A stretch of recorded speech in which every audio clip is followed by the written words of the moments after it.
Good afternoon, ladies and gentlemen. I'm Catherine Shuko, graphic design sophomore at VCU Qatar.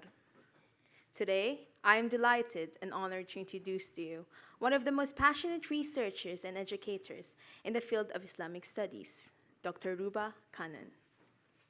She has a bachelor's degree in architecture and has acquired both master's and doctorate degree in Islamic art and architecture from Oxford University. She held the post of Dean and Research Fellow at Oxford University's Center for Islamic Studies and Visiting Fellow at the Aga Khan Program for Art and Architecture at Harvard University. Dr. Kanaan is the current head of research and publications at the Aga Khan Museum in Toronto, Canada.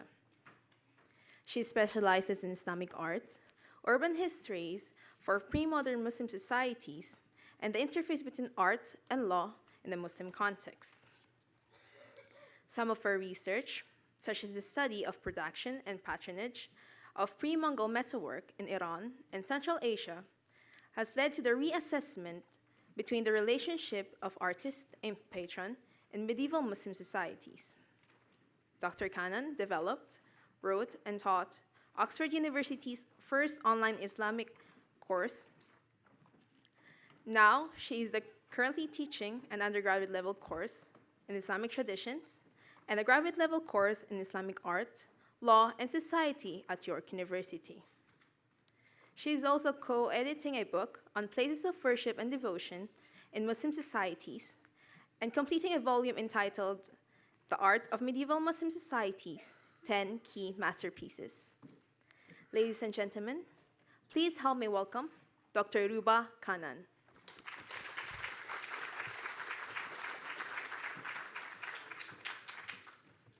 Good afternoon. Let me start by thanking Sheila Blair and Jonathan Broom, the organizers of this symposium, for their kind invitation to give a paper on an object from this museum's magnificent metalwork collection, and also thank them for allowing me to revisit an old friend. I first encountered the museum's inlaid brass ewer, seen here on the screen, around 2 decades ago in the then Reitlinger Gallery at the Ashmolean Museum in Oxford, where this ewer resided on a long-term loan. While a student there, I heard numerous inspiring lectures from James Allen on Islamic metalwork in general, and more specifically on the Mosul School of Metalwork, to which this ewer belongs. In that context, I've seen the ewer innumerable times and held it and studied its details on various occasions. Yet like an old friend, I come to it now with familiarity, yet with fresh eyes. My current research on Islamic metalwork concerns itself mainly with the object as a cultural product, where I focus on what an art object can inform us about people and events in its context, as well as how the social and geopolitical context in which the object was produced and exchanged can inform us about its purpose and interpretation. My method is largely informed by questions that jurists have traditionally asked about metalwork objects in Muslim legal literature. Muslim jurists frequently used metalwork as an example when providing detailed explanations of what they deemed to be the rules related to trade and commodity exchange. Unlike the Islamic art historians' concern with style, authorship, and patronage of metalwork objects, Muslim jurists used the example of metalwork objects to ask a range of questions that relate to the production and exchange of commodity. Who provides raw materials? Who provides the design? Who performs the actual work? And who owns the intellectual property for the design on a signed object? As such, Muslim legal literature has the potential of providing a behind-the-scene look at how metalwork was produced, sold, and purchased. Their question, that's the jurist's questions, also suggest a complex social context into which we can begin to rethink histories of these objects.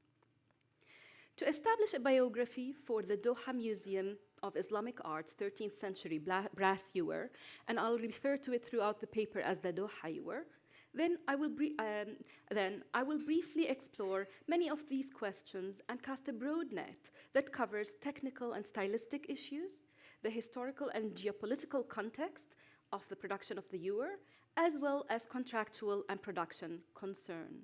All this is to try and establish an object biography.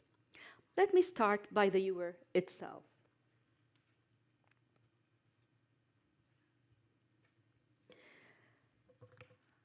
The Doha ewer, which is upstairs, and I hope you'll all have a chance to see it, it's a glorious object.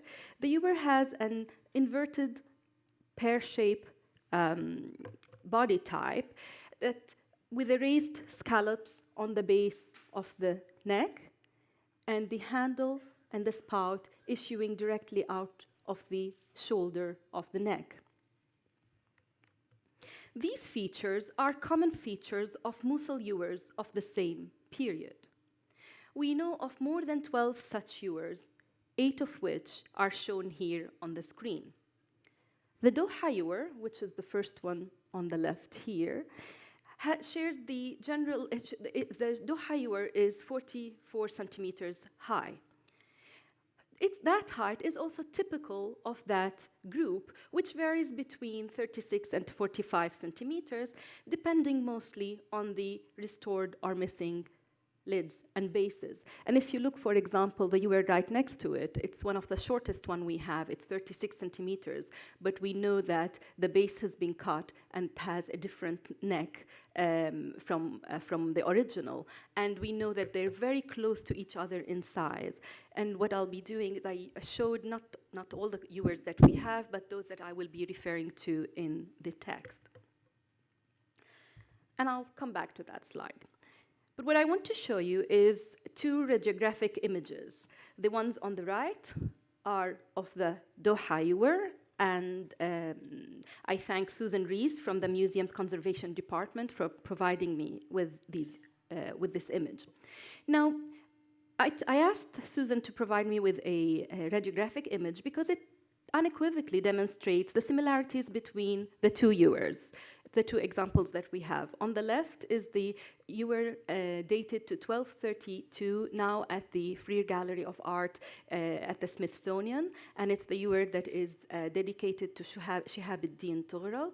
And on the right are 2 different images of the Doha ewer, on which we don't have a date, but it has the name of Mahmoud ibn Sanjar Shah.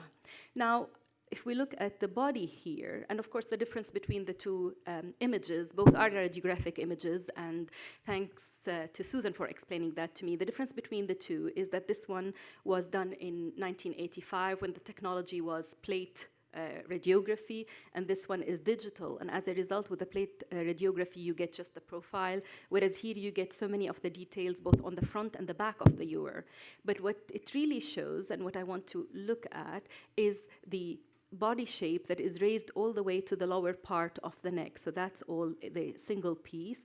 And it's the same here. We will see that the shoulder line is up here. It's the same shoulder line. And what we know clearly, especially from the Freer ewer, is that it shows the similarity of the body shape, and that it's made of sheet brass that was most probably spun, with the upper part of the neck soldered just below the lower collar of the neck. And it also shows that the necks of those ewers and the treatment of the shoulder line that separated the ewer's body from the neck seems to be where there are so many variations in these ewers. And actually, there are variations in these ewers. So if we go back and look, we see that most of the ewers have the same in fact, all of the ewers have the same body shape, but we seem to have more than one type of neck, which starts from the shoulder line, which is the line where the 2 parts of the brass are linked together. Less common, however, is the torus ring in the lower part of the Doha ewer's neck. And I'm talking here about this ring, the torus-shaped ring here on the ewer. Less common, however, is the torus ring in the lower part of the Doha ewer's neck, and the repoussé work decorating the upper parts of that neck. So the repoussé work is up here. So everything in that part of the neck is not exactly the common type, but it's common enough. The torus ring, which covers the shoulder line between the main body of the neck of the the Doha ewer, is found in some, but not all, of the Mosul ewers, including the Cleveland Museum ewer, made by Ahmad ibn Umar al-Dhaki, dated to 1223, and the undated ewer, so that's the Cleveland ewer. It has the same torus neck. It's dated to 1223. We have the undated ewer from the Musée des Arts Décoratifs in Paris, and it is undated but has the same ewer. And we have the Metropolitan Museum of Art in New York's Umar ibn al-Hajj al-Dak ewer, dated to 1226. The differences between the torus of the Doha ewer and the other ewers with a torus is that while the torus ring on the other ewers is decorated with the same inlay pattern as the body of the ewer it belongs to, the torus ring here is left undecorated, thus complementing and perhaps reflecting the plain bands on the main body of the Doha ewer. So we have two plain bands dividing or separating the lines of decoration on the ewer, and this is reflected in the plain torus ring. As for the repoussé work on the upper part of the neck, the only other known Mosul ewer with similar repoussé work is the ewer designed by Ibrahim ibn Mawaliya, undated, but now in the Louvre. On general stylistic basis, then, one can suggest that the Doha ewer perhaps belongs to the first quarter of the 13th century, a suggestion that I'll go back to towards the end of my presentation.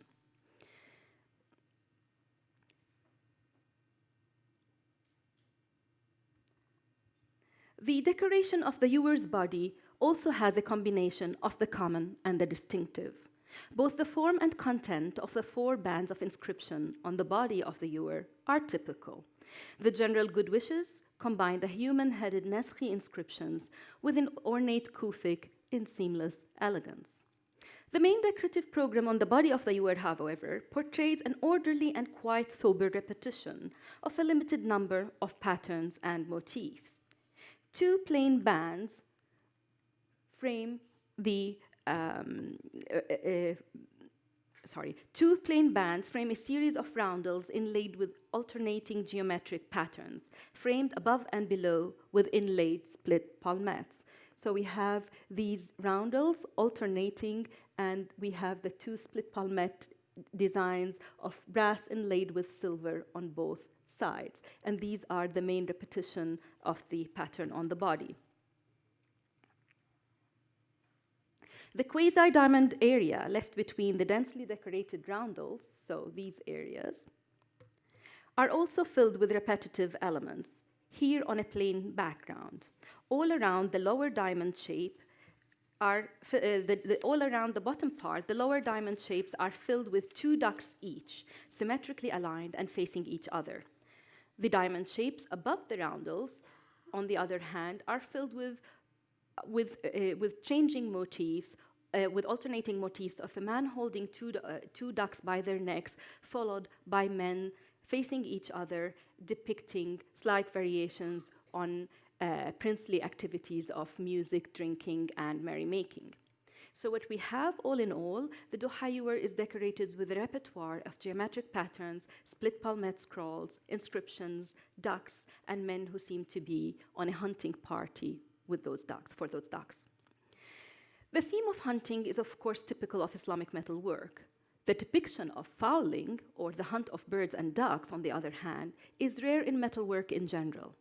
Yet, as Eva Baer suggested, it seems to be common in Jaziran-painted manuscripts as well as on Mosul metalwork, where it becomes a favorite theme of depiction. Fowling is represented on Mosul metalwork in 3 different forms. By hand, like the Doha ewer, with holding 2 ducks in the hand, or by blue pipe. We have various examples, including the Cleveland ewer and even the Barberini vase in the Louvre, or with a bow, like the depiction on the Blackas ewer in the British Museum. What is interesting here is that historical chronicles of the period, including Ibn Shaddad, who died in 1285, and Ibn al-Athir, who died in 1233, include various narrations on fowling. in their chronicles, not only as part of the princely cycle of merriment, but more importantly, in relationship to futuwa, or chivalry order, which was encouraged by the Abbasid Caliph al-Nasir, who died in 1225, and aspired to by the rulers of Jazeera, a point that undoubtedly requires further investigation.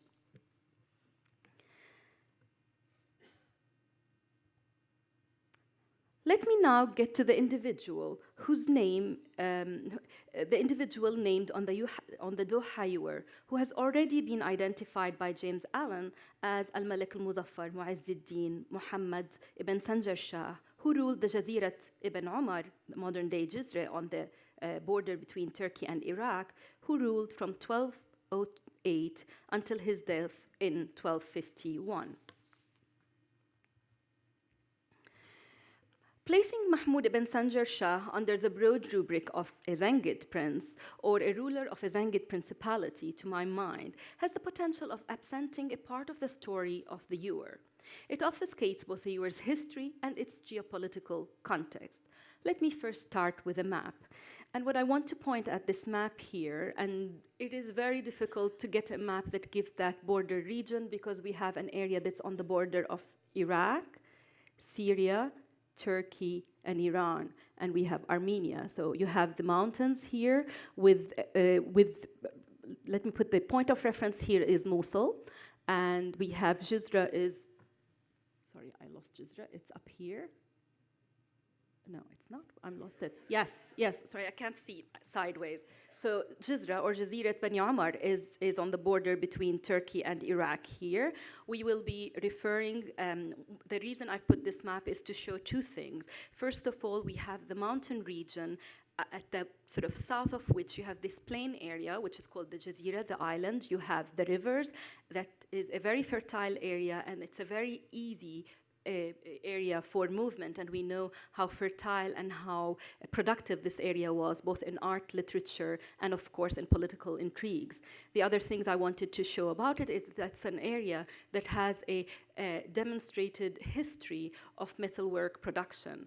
We know that there's been that we have copper mines in the area, in the region, and that the various principalities and various objects have been attributed to different areas. And we're talking about different techniques. So we're talking about brass or brass and bronze. We're talking about cast objects made in sheet metal. And of course, we have here example of the cast bronze doors from the 13th century. We have candlesticks that are, now would be the difficult part, Sirt, I think is here.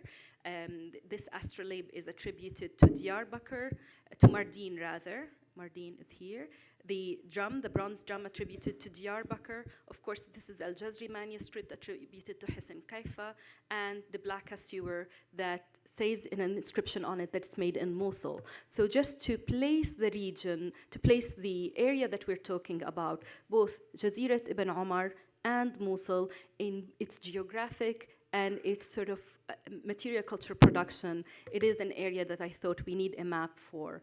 And that's very difficult area to find, so I do thank Google Map completely for this one. Let me first give you Mahmud ibn Sanjar Shah's family tree. And I decided to give the family tree in details because it is a very complex part of the history of the area that we call Jazeera, which is the, as we said, the north of Iraq, Syria, and the south of Turkey. That region has a very complex and turbulent history in the 13th century that saw the rise to power of the Zengids, the Ayyubids, the Khwarizm Shahs, and of course after that the Mongols. So it's a very, very active area. And the other thing is most of the Zengid princes share the same name, and it's very difficult to follow them up, so I think it is a necessity. But what I also did is I focused on the two lines that we needed to look at for understanding the history and context of that ewer. So, the Mahmud ibn Sanjar Shah, who's here on the genealogy map, his full name is Mahmud ibn Sanjar Shah ibn Saif ad-Din Ghazi ibn Mahmud ibn Imad ad-Din Zangi.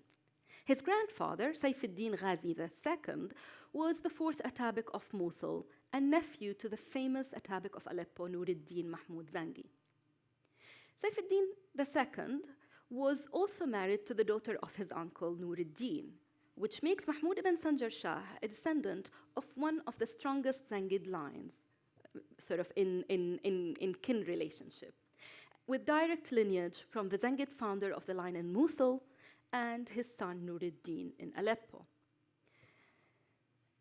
Mahmud's grandfather, Saifuddin Ghazi II, was the ruler of Mosul and the head of the Zangid household, and that's the Zangid household of Mosul. But during his prolonged final illness, his emirs convinced him that if he dies, his young children will be better protected, not as rulers, but rather if the rule was transferred to his brother, Izzuddin Mas'ud I. This is the period of the rise of the power to the Ayyubids, and the Zangids were very worried about the Ayyubid Sultan Salah ad-Din and his growth, his influence, and as a result, they decided the only way to protect the line is to move the rule of Mosul to the adult Izzuddin as opposed to the children of Saifuddin. His brother Izzuddin Mas'ud I became the ruler of Mosul.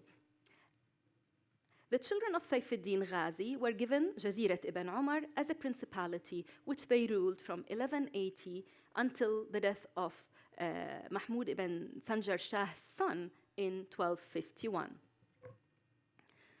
After the death of Izzuddin Mas'ud, the rule of Mosul continued in his progeny until it was usurped by Badruddin Lu'lu', who became regent in 1211 and ended the Zangid line in Mosul altogether in 1233 and ruled continuously till 1259. So the Zangid line in Mosul, this is the line in Mosul, ends in 1233, and Badruddin Lu'lu' takes over first as regent, and then he becomes independent ruler under the name al-Malik al-Rahim. At the same time, we have the line in Jazirat Bani Umar, so the cousins of these sort of young princes under the regency of Badruddin Lu'lu'. Their line ends in 1251. So during the regency of Badruddin Lu'lu', Mahmud ibn Sanjar Shah and his son were already ruling in Jazirat Bani Umar. And you'll see now why I think this is relevant. Mahmud ibn Sanjar Shah's impressive family tree and his 40-year rule of Jazirat ibn Umar are surprisingly ignored by chronicles who mention little beyond his birth, ascent to rule, and death. Mahmud ibn Sanjar Shah, however, seems to have kept out of the turbulent politics and the switching alliances between the Zangids and the Ayyubids that dominated the first half of the 13th century.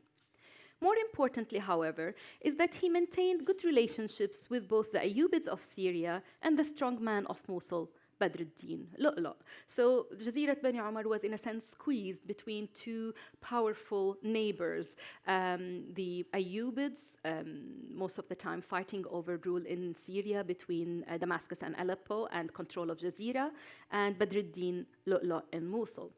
In fact, Muhammad ibn Sanjar Shah and Badruddin Lu'lu' seem to have sealed a deal of alliance in a manner that was typical of the period, with the marriage of Mahmud ibn Sanjar Shah's son, al-Malik al-Mas'ud Shahan Shah, to Badruddin Lu'lu's daughter. So the last of the Zangid line in Jazirat Bani Umar was married to Badruddin Lu'lu'.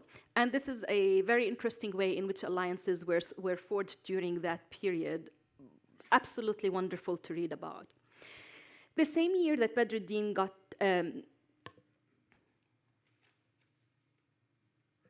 this marriage, however, served its political purpose only until the death of Mahmud in 1251. That same year, Badruddin got rid of his son-in-law, who, as we told by the historian Izzuddin ibn Shaddad, who was captured by Badruddin, by his father-in-law, and put on a boat from Jazirat ibn Umar to Mosul, but of course never made it there, thus ending the last remaining Zangid line forever. So this is where the Zangids end, and both lines clearly at the hand of Badruddin Lu'lu'. Though certainly inconclusive, this marriage alliance between the two families, for which we do not seem to have a date, provides evidence for a direct relationship between the person whose name is on the Doha ewer and the city of Mosul, in which similar ewers are known to have been made and decorated. Could this ewer perhaps be part of a wedding present that Lu'lu' sent to his that we know Badruddin Lu'lu' sent to his many in-laws, or should we only think of it as something that Mahmud himself has commissioned? And this is something I'll come back to. In a recent article on the Freer ewer that is dated to 1232, the one I showed the radiographic photograph of, I demonstrated that the Freer Shahabuddin ewer was actually made in Mosul, not Aleppo, and that it was a diplomatic gift, most probably commissioned by Badruddin Lu'lu' himself. In other words, if Badruddin was sending inlaid ewers as gifts to other rulers in the region, as of course we know was mentioned by the 13th century Andalusian geographer Ibn Sa'id, that brass objects were sent out of Mosul as presents, as gifts, could Badruddin have sent this ewer to Mahmud ibn Sanjar Shah in Jazirat ibn Umar? We really have no answer to that yet. Now that we know who the person named on the Doha ewer, what do we know about him? So knowing his name, knowing his genealogy is interesting, but what do we know about him? What do the chronicles of the period tell us about him? Beyond his impressive pedigree, Mahmud ibn Sanjar Shah and his father before him seem to have been less than admired amongst the chronicles of their time. Let me start by a quotation attributed by Ibn al-Athir to the Ayyubid Sultan Salah ad-Din concerning Mahmud's father, Sanjar Shah, and I'll quote. Salah ad-Din is reported to have said, "I never received a bad report about anyone without finding him not as bad as was said, except for Sanjar Shah. For things were repeated about him that I thought were terrible, but when I saw him, the reports were nothing in my eyes compared with the reality." End of quote. This damning account is also reflected in the reports of Sanjar Shah's cruelness and his terrible death at the hands of his son Ghazi, as well as the ascent of his second son, Mahmud, whose name is on the Freer ewer. For the sake of brevity, I'll mention one example. When Mahmud himself finally succeeded his father in Jazirat ibn Umar in 1208, the chronicles narrate that he had his brother Ghazi. His brother Ghazi is the one who killed the father. So he had his brother Ghazi's body thrown to the dogs before giving his remains the necessary burial. He also drowned most of his father's concubines upon coming to power. According to the historian Ibn al-Athir, who saw drowned women with burnt faces in the river, his slave girl, that is Ibn al-Athir's slave girl, who used to work for Mahmud ibn Sanjar Shah, told him that she saw Mahmud ibn Sanjar Shah burning the faces of several of his father's concubines before throwing them into the river. One has to be warned now that Ibn al-Athir was the historian writing. He was commissioned to write under Badruddin Lu'lu'. So the fact that we don't find much about the other line, the competing line of Zengids in the accounts, is not necessarily a reflection only of how bad they were perceived, but also the light upon which Ibn al-Athir and perhaps his patron wanted the Zengids to be seen. Having said that, there's so much evidence from various sources that one has to assume that actually they were not liked. They were considered to be very cruel. So with this image of a Zengid prince of a noble descent whose inheritance was clearly usurped and who continued to form an obvious threat to Badruddin's regency of his minor cousins, I move to another question. What about other objects bearing Mahmud ibn Sanjar Shah's name?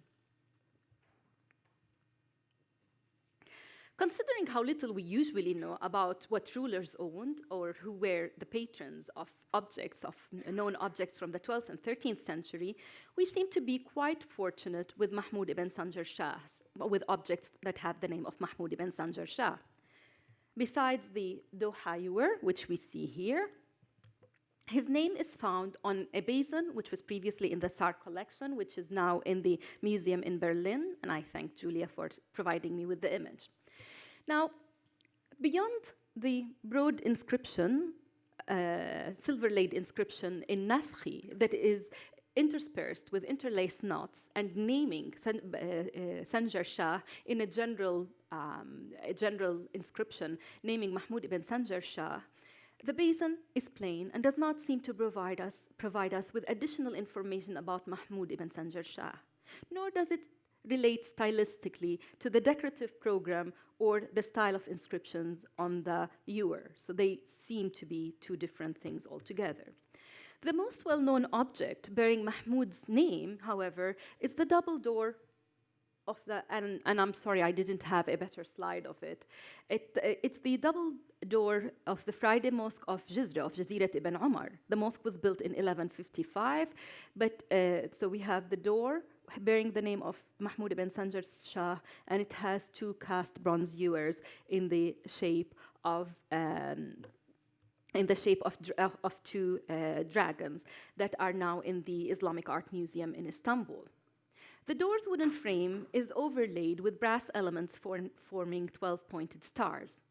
Conservation work on that door in 1984-6 revealed various repairs, including one in the first half of the 13th century, where fragments of brass vessels with figurative images and decoration were hammered flat as a background for the cast brass decorative elements. So underneath the brass elements here, we have sort of reused old pieces of brass that are hammered as a background. And we know the mosque was built in 1155. This door dates to the reign of Mahmud ibn Sanjar Shah. It has his name on it. But I also think that there's something questionable, not only the sort of the repair work, but the inscription itself is just as the inscription on the ewer itself, it's just squeezed in. It's not in a place of prominence. It is located, even though it's located at the top of the door, there is a mistake right in the middle of the panel, which makes it questionable and makes you ask whether this was a door that was just, in a sense, repaired during the reign of Mahmud ibn Sanjar Shah, or was it a door made altogether by him? Having said that, the design of the door and the cast door knockers were based on the door of the Artukid Palace of Diyarbakir, illustrated by Ismail ibn Razzaz al-Jazari in his automata of 1206. So it has to be after 1206, which raises the question again of why is the inscription put in a very unfavorable light.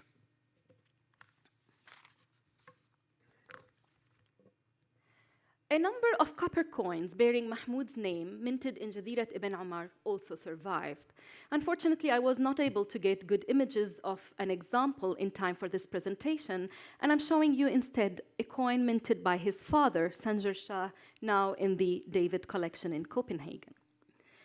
In Nicholas Lowick's discussion of figural coins in Jazira, he demonstrates that the Zangids of Jazirat ibn Umar and other small principalities like Sanjar, they used an emblem, or tamra, which we see here, and it is in the shape of like two C's back to back, described usually as a double-ended anchor. They had that as an emblem of the Atabic house, of the Zangid house on their coins. This is true of Mahmud's father, Sanjar Shah, seen here in the David coin, and for Mahmud himself on a coin minted in Jazirat ibn Umar in 1241. What's interesting, though, is that prior to that, in the early part of his rule, so between 1209 to 1218, for example, his coins depicted a seated figure holding a crescent. In his juridical collection, Minhaj al-Talibin, written in 1270 to 1271 in Dar al-Hadith al-Ashrafiyya in Damascus, the famous jurist scholar al-Nawawi follows a long-established tradition of Muslim legal scholars in discussing the various types of commercial transactions and their applicability to alloy-based metalwork. And Nawawi argues that a buyer or client can only purchase a metal alloy object that is already available in the market where he can see it and accepts its design and general conditions. Any form of commissioning is not acceptable for a Nawawi, especially for metal alloy objects, so brasses and bronzes, partly brasses and bronzes, especially those composed of different parts. This view is further explained by an early 13th century jurist, al-Rafi'i, who was writing in Aleppo. Rafi'i suggests that the reason why jurists disagree about the conditions of trade in brass vessels is that objects like flasks, spoons, ladles, or ewers that are made of brass, copper, iron, and lead, they contain composite substances. That is, they are manufactured from mixed alloys. He adds that jurists are also concerned that a single object may have been manufactured from different components or from different batches of the alloy. In addition to the problem of the different alloys from which the vessel is made, an object may contain soldered pieces. A bowl might have a footed ring, a ewer might have a spout and handle, and so on. So what we have here is the legal scholars use brass objects to talk about how is it that you can purchase things on the market without getting into unlawful gain or riba. And what I use this material for is just to see what types of questions they ask and what assumptions they make about the relationships in the markets related to the area. Of course, we have no remaining legal documents legal compendia coming out of Mosul itself or Jazirat Bani Umar, but they were both the same period and the same region as Damascus and Aleppo, so that's the closest that we have for this specific area. And I'll be happy if someone tells me that there is something coming out of Mosul or Jazirat Bani Umar at that time. Now, this concern voiced by legal scholars in Aleppo and Damascus, contemporary to the period of production of Mosul ewers, applies to the body of the ewer, not to its decoration. From a legal perspective, a patron can purchase ready-made ewer on the market and take it to a craftsman, whether that craftsman represents a person or a workshop. This patron, what we call in the field as the patron, this patron, however, has to supply the specific design or decoration and the amount of silver to be used in the inlay. Of course, he can also choose from designs provided by the craftsman or buy a fully decorated object to which he adds a dedication. We have further evidence in a story narrated by the 14th century historian al-Maqrizi, where the muhtasib, Al-Qadi Ala ad-Din ibn Arab, summoned an inlay specialist to his house in order to work on some vessels that his wife wanted to be inlaid with coins that she supplied.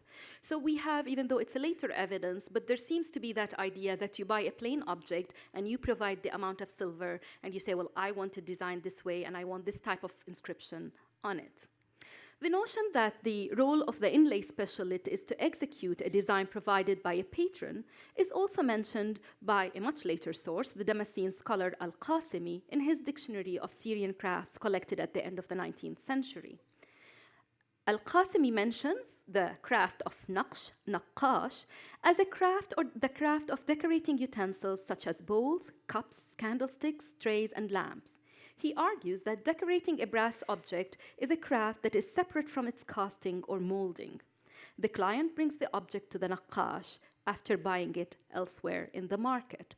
So there seems to be, in the very few references the historical references that we have, a separation between the body of the object and its decoration. And at the same time, this can help us understand the objects that have the same body type with completely different decorations at a certain period of time, including the Mosul ewers we're talking about here. This notion of separating and the manufacturing of the body of the ewer from its decoration can help us raise questions about the possible process of production. Considering that the body of the Doha ewer itself has a similar profile and general dimensions as a number of other Mosul ewers, as we've seen, the body of the Doha ewer was probably a mass product bought in the market before it was decorated. If Mahmud ibn Sanjar Shah was indeed the one who ordered the ewer, it is likely that he would have ordered only its decoration. Based on the nature of the objects bearing the name of Mahmud ibn Sanjar Shah's name and the beauty and elegance of their execution, one may be tempted to think of him as a benevolent and inspired patron. But the understanding of names of patrons of influence, but the understanding of names of persons of influence inscribed on objects as the object's patrons excludes a wider range of possibilities, including their being recipients of gifts. As I have demonstrated in an article published in 2009 on the artist of the Bobrinsky bucket, this causal understanding of signatures can be misleading because it does not reflect the complex nature of medieval Islamic market, nor the multiple networks of craft relationships and object circulation systems that operated in markets. It also does not address the clear stylistic differences between the two inlay objects bearing the name of Mahmoud ibn Sanjar Shah, the Doha Ewer and the Berlin Basin. To my mind, this suggests that one or either pieces may have been a gift dedicated to Mahmoud ibn Sanjar Shah and not ordered directly by him. Now let me conclude. Again, it was James Allen who first placed the Doha Ewer on stylistic grounds, both in Mosul and specifically at the workshop of Ibrahim ibn Mawaliya, whose name is on the Louvre Ewer seen here on the left. So these are two details from the ewer that has the same body shape, but I chose the details because we want to look at them, and we've seen the general ewer early on. So this is it, currently at the Louvre Museum. It doesn't have a date, but it has the name of of Ibrahim ibn Mawaliya, whom we know only through his apprentices who sort of signed their names using a reference to him. James Allen identified as evidence for placing the Doha Ewer at the workshop of Ibrahim ibn Mawaliya the presence of repoussé work on the upper part of the ewer's neck. And I'm not showing it here because I showed it earlier, but I want here to focus on the decorative program on both. He also mentioned the use of the plain background for a significant part of the decorative composition. So most of the Mosul ewers have an overall decorative program. These two ewers have clearly areas that the background was left plain with a clear figure depicted on them. So here we have the Ibn Mawaliya and here we have the Doha Ewer. He also focused on the similar way in which the irregular areas between the main motifs were filled. So we have here this sort of these awkward-looking triangular areas that remain between the two motifs and the way they were filled. And when you look at them, you see the similarities in the approach to them. I would like to add 3 other points to his argument. First, the depiction of 2 ducks, or forms of birds, but I think they're ducks, as a repetitive motif. In the Ibn Mawaliya ewer, however, the 2 ducks are facing away from each other, and then the Doha ewer, they're facing each other. So here they are in the Doha ewer, all the bottom diamond spaces have these 2 ewers, whereas in the Ibn Mawaliya ewer, they're sort of in the upper sort of space remaining in between. The second evidence is that before the silver inlay would have been picked out of the Doha ewer, its brilliant effect would have been quite similar to the Ibn Mawaliya ewer, of course with the lack of the bronze inlay, as they both used relatively larger pieces of silver than those of the Mosul ewers. So for example, if you think of all the ewers from the Ahmad al-Daki workshop, they all have a less amount of large pieces of silver with a complete background detailed silver use, whereas here you have larger pieces with plain background. The third and perhaps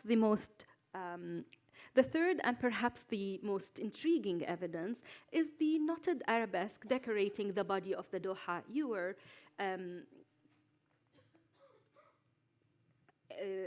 Sorry.